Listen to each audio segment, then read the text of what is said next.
ये कहानी है कौवे और लोमड़ी की।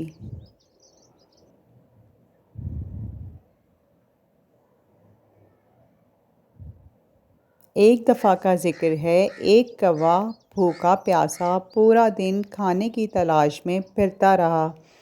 फिर उसे एक पनीर का टुकड़ा नज़र आया। वो देखकर बहुत खुश हुआ। वो पनीर का टुकड़ा दबाकर अपनी चोंच में दरख्त पर जाकर बैठ गया और कुछ ही देर में वहाँ पर एक लोमड़ी गुजरी। लोमड़ी ने कौवे के मुंह में पनीर का टुकड़ा देखा तो उसके मुंह में पानी भर आया। उसने बहुत कोशिश की कि किसी तरह मुझे ये टुकड़ा मिल जाए।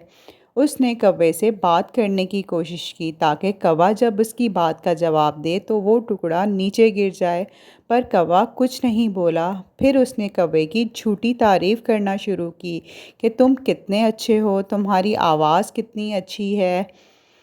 कौवा ये सुनकर बर्दाश्त नहीं कर सका। उसे अपनी तारीफ़ बहुत अच्छी लगी।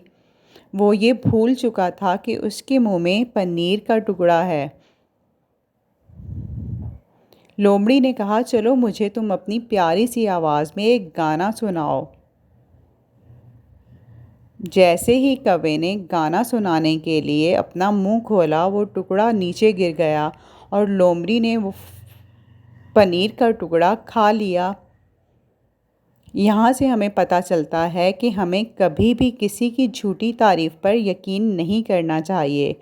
वो लोमड़ी लालची थी, अपने लालच में कौवे की तारीफ़ कर रही थी। Thanks for watching. Don't forget to like and subscribe.